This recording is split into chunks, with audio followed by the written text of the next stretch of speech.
अस्सलामुअलैकुम दोस्तों, कैसे हैं आप लोग। उम्मीद करता हूं सब लोग ठीक होंगे। दोस्तों, आज की वीडियो का जो टॉपिक है वो लेड सल्फेशन के ऊपर है कि अक्सर आपने देखा होगा कि बैटरी के टर्मिनल्स के ऊपर लेड सल्फेट जो है वो जमा होने शुरू हो जाता है। ये क्यों होता है, इससे बैटरी को क्या नुकसान होता है, इसके ऊपर तफसील से बताऊंगा।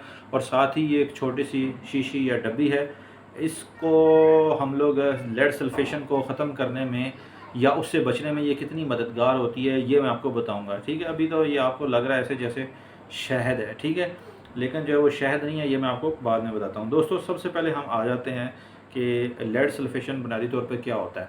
दोस्तों, आम हालात के अंदर जब आप बैटरी नहीं ख़रीदते हैं तो उसकी बैटरी की जो चार्जिंग कैपेसिटी है वो फुल होती है, यानी आप जितना उसको चार्ज करेंगे, ठीक है, जितनी उसकी कैपेसिटी है उतनी वो आपको वोल्टेज या उतनी पावर दे रहा होता है। लेकिन आहिस्ता आहिस्ता वक्त गुजरने के साथ साथ उसके अंदर केमिकल रिएक्शन या केमिकल प्रोसेस के नतीजे में जो है वो सल्फेशन आने शुरू हो जाती है।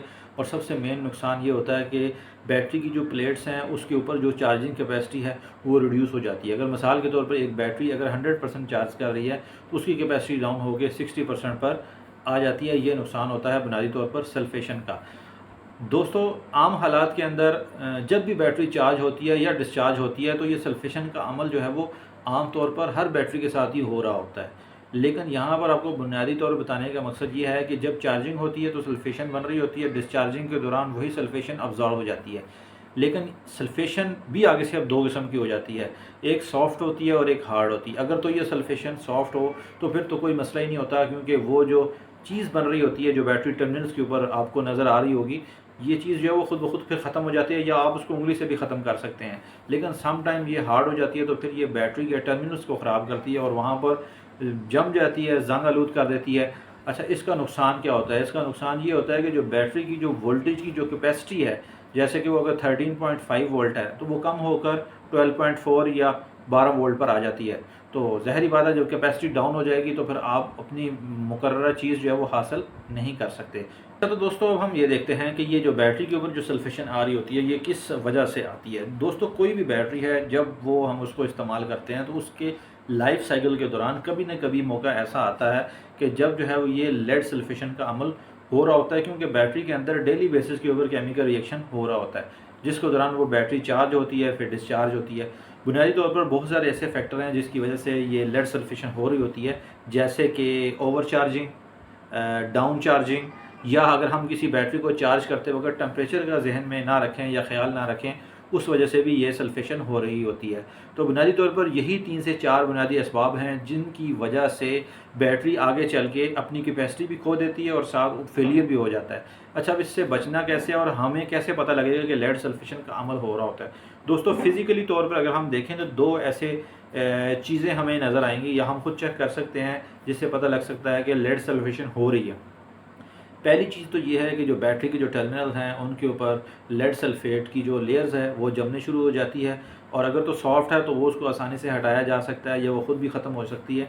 लेकिन बाद वक़्त जब हार्ड होगी तो वो उसके ऊपर जम जाएगा और आपको देखने में भी बुरा लगेगा और वो सामने जो है वो मुकम्मल तौर पे टर्मिनल जो है वो ढक जाएंगे लेड सल्फेट की, जिसकी वजह से प्रॉपर तरीके से वोल्टेज जो है वो उस बैटरी को नहीं मिलते। ये पहली निशानी है। दूसरी निशानी ये है कि आप एक मल्टीमीटर लें और वो वोल्टेज के ऊपर रखने के बाद, यानी डीसी वोल्टेज पर रखने के बाद आप उसकी वोल्टेज चेक करें। किसकी? बैटरी की। अगर तो बैटरी की वोल्टेज जो है वो 12.4 या उससे कम हो जाती है तो हम ये कह सकते हैं कि अभी आपकी बैटरी को मसला आने शुरू हो गया है, यानी उसके अंदर सल्फेशन का अमल बहुत ज़्यादा तेज़ है। अमूमी तौर पर एक बैटरी के अंदर जो वोल्टेज का जो लेवल होता है स्टार्ट में जब आप चार्जिंग पे लगाते हो नहीं लेके 30.56 वोल्ट तक होता है। और अगर तो ये कम हो जाता है 12.4 या इस तरह, तो फिर समझ लें कि आपकी बैटरी के अंदर मसला आ गया है। तो अब हमने क्या करना है कि इसको हम लोग कैसे ओवरकम करना है। सबसे पहली बात यह है कि जब भी आप बैटरी को नई बैटरी को टर्मिनल के साथ जोड़ें, या अगर पुरानी भी बैटरी आपको लग रहा है कि अभी सल्फेशन स्टार्ट हो गई है और आपके टर्मिनल्स के ऊपर सल्फेशन जमा होने शुरू हो गई है, तो पहले तो ये है कि टर्मिनल को अच्छी तरीके से साफ़ करें। साफ़ करने के बाद यही बोतल जो मैंने आपको स्टार्ट के वीडियो के स्टार्ट में बताई थी, इसको लेना है। इसके अंदर बुनियादी तौर पर है ग्रीस, ठीक है, ये देख रहे होगे।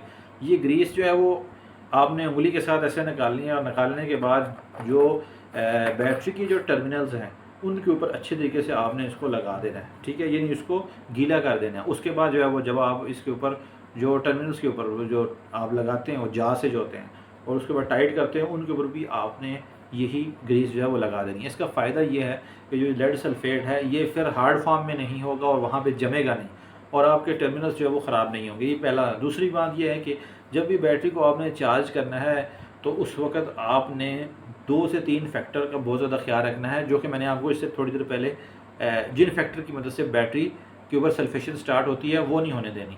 मतलब ये है कि हर बैटरी के साथ एक किताबचा मिलता है, एक मैनुअल मिलता है, उसकी प्रॉपर गाइडलाइन के मुताबिक चलते हुए आपने बैटरी को चार्ज करना है, उसी पे अमल करना है। अगर आप उससे दाएं बाएं होंगे या उस पर अमल नहीं करेंगे तब भी आपका ये मसला होगा। दूसरे मैंने कुछ एक वीडियो पहले भी एक बैटरी के ऊपर बना चुका हूँ कि बैटरी जो है वो ख़राब क्यों होती है। असल में कुछ अर्से के बाद जब केमिकल रिएक्शन हो के जो बैटरी के अंदर पानी या इलेक्ट्रोलाइट का लेवल कम हो जाता है तो वो आपने उसको हर 2 महीने के बाद चेक करके उसको मेंटेन करते रहना है।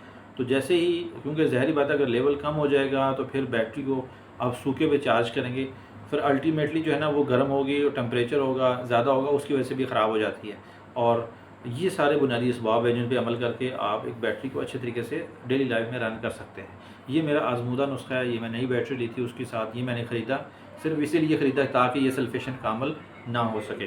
तो दोस्तों उम्मीद करता हूँ वीडियो आपको पसंद आई होगी। तो पसंद आई है तो लाइक करें, चैनल को भी ज़रूर सब्सक्राइब करें बेल आइकन के साथ। अब हमें इजाज़त दें। अल्लाह हाफिज़।